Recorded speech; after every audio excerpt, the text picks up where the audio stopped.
আমরা শুধু কষ্ট করে না খেয়ে থাকলাম, ওই ফজিলতটা কিন্তু অর্জন করতে পারলাম না।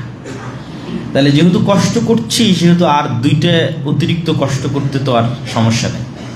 তো এই আর দুইটা অতিরিক্ত কষ্ট করার আমাদের শক্ত পণ নিতে হবে যে আমরা রমজান মাসে কোনো গুনাহ করব না ইনশাআল্লাহ। তাহলে আমরা ইনশাআল্লাহ রমজানের যে ফজিলত সেটি আমরা পাবো। দ্বিতীয়, রমজানে সবচেয়ে জরুরি কাজ কি, বা মানুষের জীবনে আসলে সবচেয়ে জরুরি কাজ কি? সেই দুটো কাজই রমজানে সবচেয়ে জরুরি কাজ। শেখ আব্দুর রাজ্জাক বিন ইউসুফ বহু বক্তব্যে বলেছেন, মানুষের জীবনে 1 নম্বর ইমার্জেন্সি হচ্ছে সালাত।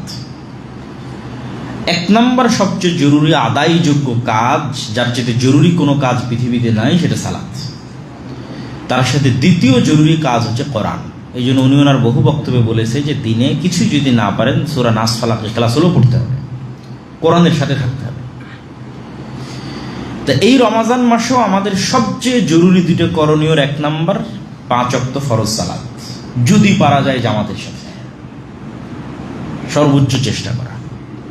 অন্তত এই রমজান মাসে যদি আমরা কিছু না করতে পারি, যে রমজান মাসে আমি কি করতে চাই, কিছুই করতে পারলাম না, অন্তত এই দুটো কাজ যেন আমাদের মিস না হয়। 1, আমরা সালাত মিস দিব না, চেষ্টা করব 5 ওয়াক্ত সালাত জামাতের সাথে আদায় করার। 2, কোরআন।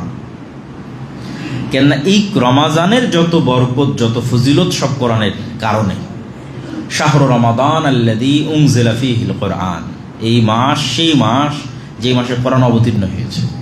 ইন্না আনজালনাহু ফী লাইলাতিল কদর, আর আমরা কোরআনকে অবতীর্ণ করেছি লাইলাতুল কদরে। তাহলে লাইলাতুল কদরের শ্রেষ্ঠত্ব কোরআনের কারণে, রমজানের শ্রেষ্ঠত্ব কোরআনের কারণে, মুহাম্মদ সাল্লাল্লাহু আলাইহি ওয়াসাল্লামের শ্রেষ্ঠত্ব কোরআনের কারণে, উম্মতে মুহাম্মাদির শ্রেষ্ঠত্ব কোরআনের কারণে।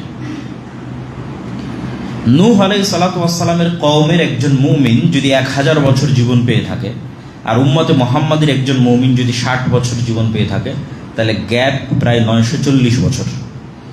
তাহলে নূহ আলাইহিস সালাতু ওয়াস সালামের কওমের একজন মুমিনের 940 বছরের ইবাদতকে উম্মতে মুহাম্মাদির একজন মাত্র 60 বছরের ইবাদত দিয়ে কিভাবে পার করবে? কিভাবে কিয়ামতের মাঠে উম্মতে মুহাম্মাদি নেকিতে সর্বশ্রেষ্ঠ হবে, অথচ হায়াত 60 বছর, কিন্তু তারাই জান্নাতে সর্বশ্রেষ্ঠ নেকির অধিকারী হবে। অথচ তাদের অতীতে যারা চলে গেছে, তাদের হায়াত 900 বছর, 1000 বছর, 1500 বছর, তাহলে সে 1000 বছর ইবাদত করেছে, 900 বছর ইবাদত করেছে।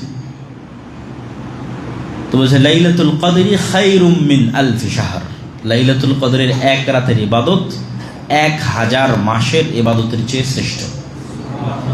1000 মাসের ইবাদতের সমান বলা হয়নি, 1000 মাসের ইবাদতের চেয়ে শ্রেষ্ঠ। তাহলে এইটার কারণ হচ্ছে কোরআন।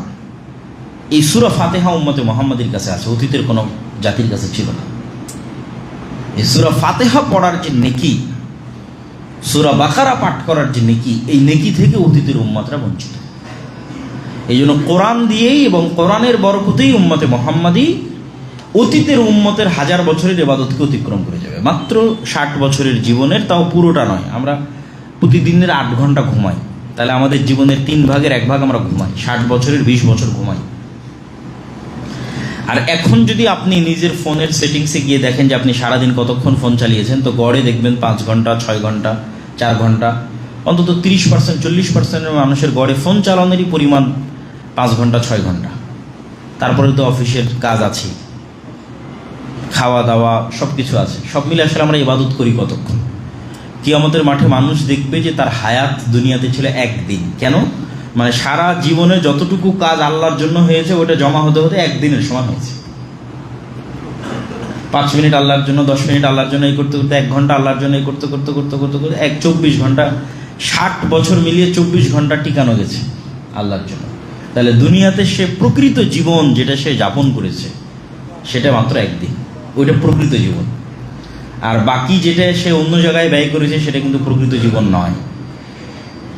তাহলে আমাদের রমজানের জরুরি 2টা কাজের একটা কাজ সালাত, এবং দ্বিতীয় জরুরি কাজ হচ্ছে কোরআন। কোরআনের বিষয়